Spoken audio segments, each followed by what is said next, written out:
47, Neurological System, Function, Assessment, and Therapeutic Measures. We are on page 979 in your text. Okay, so it's imperative to do your key terms this week because neuro is a little bit complicated, or more intricate, I should say, not complicated. Well, it is. There's only 6 learning objectives, but I would highly recommend that it's your homework, so you need to do it. But your key terms are going to give you a lot of insight into what we're studying here. Okay, so here are your learning outcomes. Let's see. And we're looking at a neuron structure here. It is highlighted for you on page 980.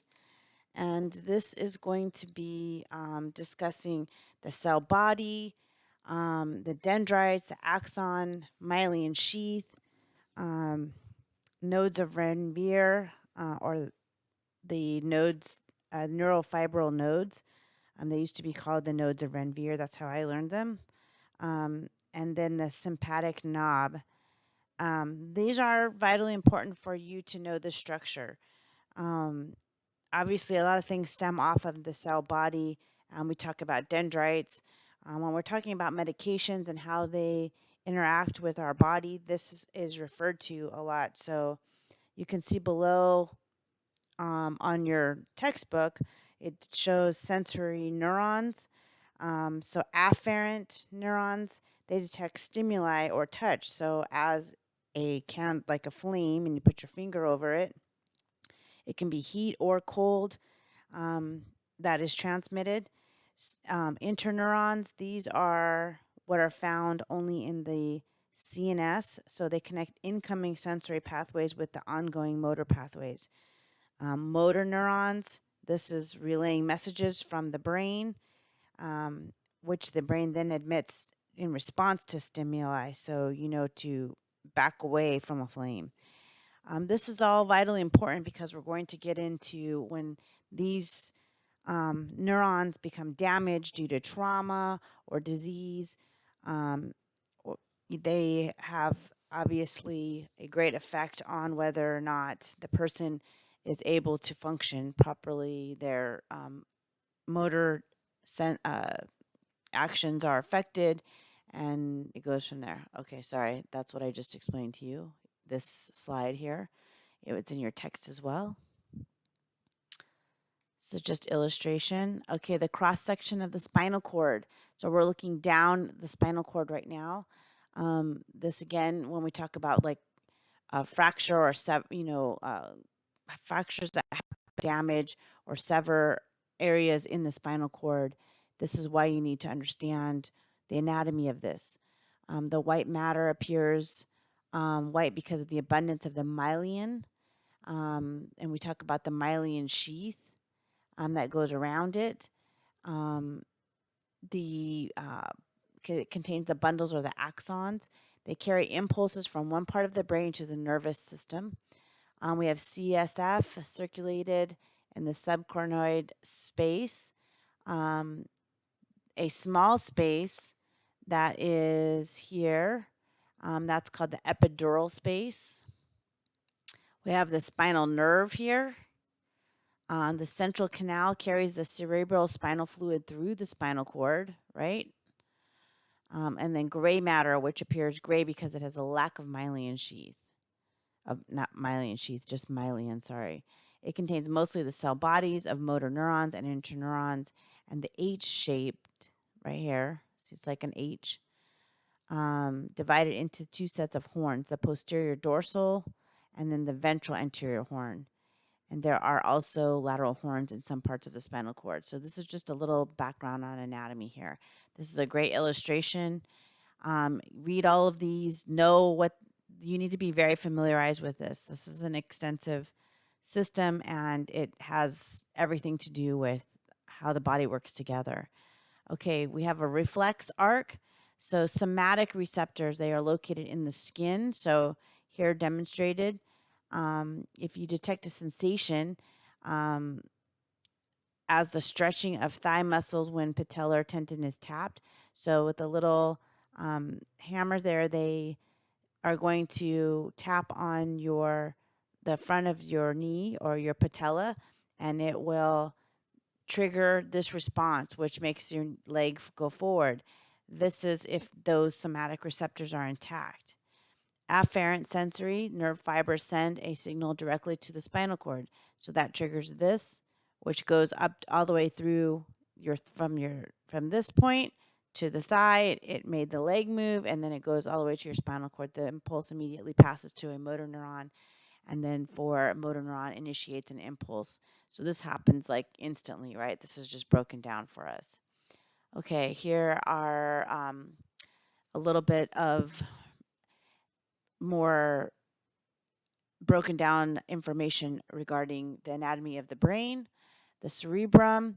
These are all things that you've seen before, so please just review them and know what we're talking about here. The cerebrum, okay, so includes the frontal lobe, the temporal lobe, parietal lobe, and occipital lobe. Okay, very important slide there. These are our cranial nerves, and they all have a function, a very specific function. Okay, sympathetic, or the SNS, sympathetic nervous system. So when we are discussing different items and how they are affected due to brain function, this is why. Okay, do we see here that these are part of this is the spine, and you see how each little, it's like a computer, a highly sophisticated network that is set up here, and it functions. It goes to the eyes, to our glands, our heart, our liver, all of these functions, our intestines, all of this. Okay, so you can read on all of those. Parasympathetic nervous system, okay, the PNS, this is the parasympathetic. These leave the brainstem by joining one of the following cranial nerves. So they are therefore, or they're laid out there for you: ocular motor, the facial nerve, the glossopharyngeal nerve, and the vagus nerve. You've learned and heard about these before, and how they can be triggered and stimulated, and what their functions are. So just review all of those. Aging, what happens? This is a little concept map here to show you about the aging process, and our neurological has a great effect, right? And how your lifestyle can be impact what happens when you are aging, the natural aging process. Decreased blood flow to the brain, deposition of aging pigment. These are all just kind of, you have more accidents and falls, yes. So just review and look over that. Basic neurological assessment. Okay, so here's where you come in. Level of consciousness. What are the ways that we determine this? A few. We ask them about who they are. You explain to who you are. You can pretty quickly understand whether or not they are alert. Are they maybe alert, but they are nonverbal? They are verbal and they don't know where they're at. They might have person. They know who they are, but they don't understand what time period is. Or so all of those different things go to level of consciousness times 1, times 2, times 3, times 4. Okay, we check their vital signs. Pupil response, absolutely. Extremity strength and movement and sensation. So we're checking reflexes here and sensation. Or do they feel when you're touching their feet, right? Or is there a breakdown in that system? History, symptoms, medication use, surgical history, family, lifestyle. We got to find out what's going on with this person. What kind of lifestyle have they led? That has a great impact. You guys are good at that. Finding out, asking them questions. Sometimes that takes more than one interaction with them throughout the day. Subjective data. Okay, so their mental status, intellectual function, thought content, perception, language ability, memory, and pain. So again, all of these things, all of these bullet points might take you a little bit more time to gather from them exactly the extent of if they have any deficits or if they are they able to put you when you're talking with them, are they able to complete their sentences or their thoughts, and what are their memory recall, what's their memory recall like, those types of things. Physical assessment, okay, that's part of that, again, your level of consciousness, the mental state. um, Pupillary, so are their pupils dilating or not? That will reflect some brain abnormalities if they are not. Muscle function, do they have any twitching of their muscles or anything like that? Cranial nerve function. Glasgow Coma scale. Okay, let's catch up in our book here. We are in on page 985, table 47.1. You should absolutely review and know the cranial nerves. So you need to look through those. Uh, it gives you their number, their name, and their function. So they are, yes, you have to know them. Okay. Functions of the autonomic nervous system are in table 47.2. They break those down for you. The sympathetic and the parasympathetic response, that's a great table for you. Also, on page 986, the cranial nerves continue. It shows the vagus, accessory, and those that you should review. Okay, we went through the physical examination. Glasgow is on page 990. So this is something that is pretty universally used. When you are assessing their level of consciousness, you want to consider their physical ability to respond. Did they have any trauma, medical conditions? Do they have any like Parkinson's disease, something like that, that would affect their neurological system? It's scored.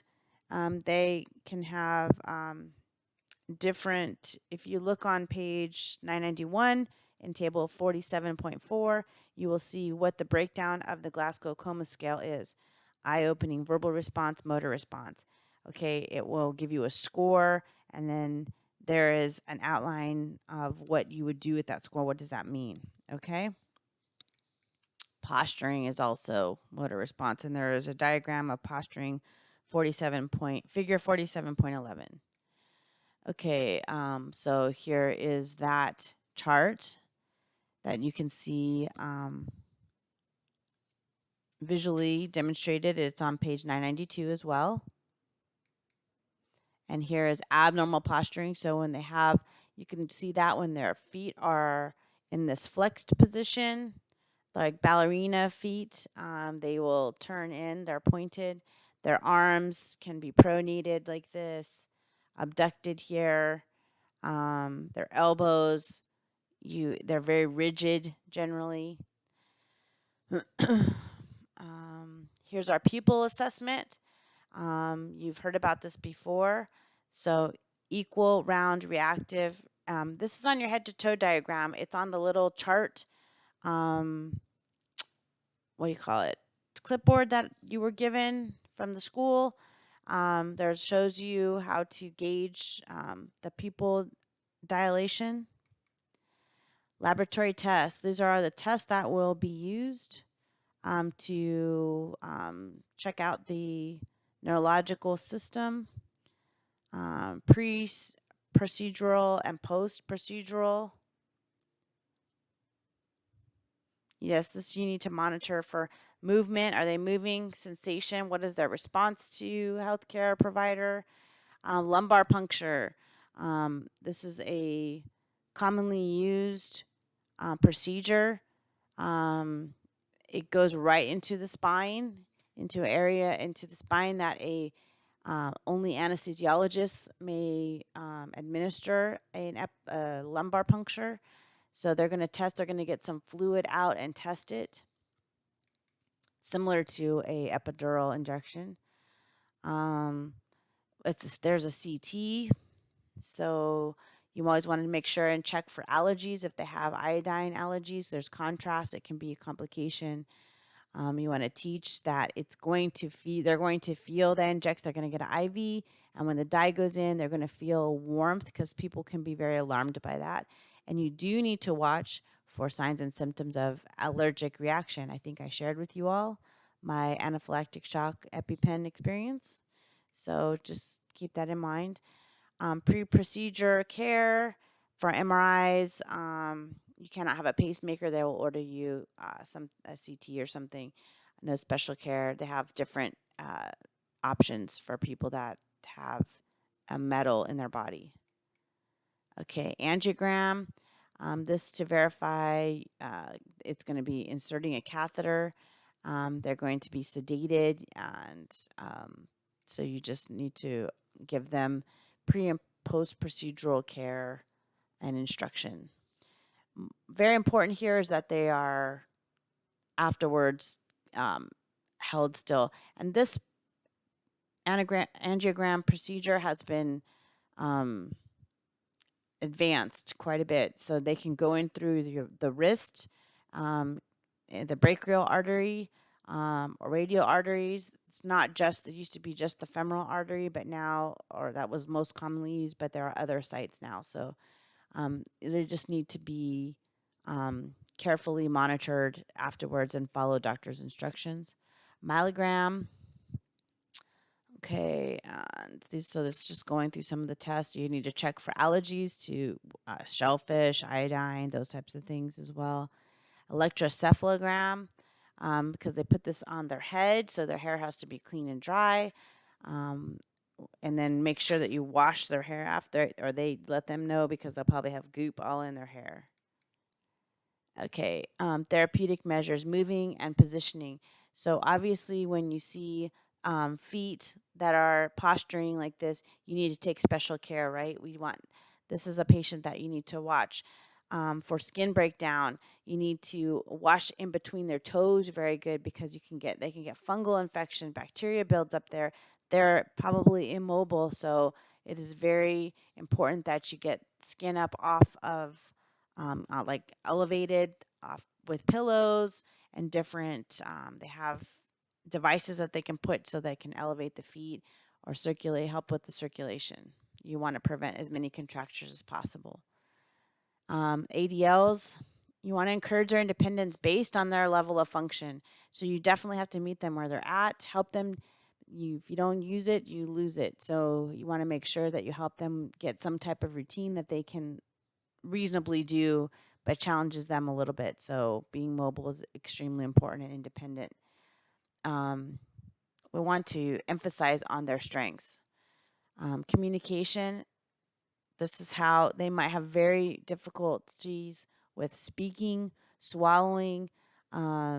What can you do? Give them yes and no questions. Don't make them, it's extremely frustrating. You will see them get very angry because they are trying to talk and nobody understands them. And so you want to, as it is difficult, challenging, but work out a system that, let them know, I'm sorry, I don't understand. I'm going to, find out and make this easier for you. Just, give me some, and ask them some yes or no questions so that you can figure out, just try to, go through, are you hungry? Are you in pain? Do you go through down and try to use gestures and be very patient because they need that. They're going to lose their patience. It's very frustrating. You want to check their swallowing. Absolutely. They need thickened liquids because they will aspirate on thin liquids. So you can put Thicket. It is in the nutrition, they'll have it, and you can put it in water. You can put it in juice. You guys have seen all this stuff. Upright position for eating always. Monitor their meals. Make sure that they're getting proper nutrients. Here are your questions. I'm just going to go through them. You can do those on your own because I think I probably went over my time.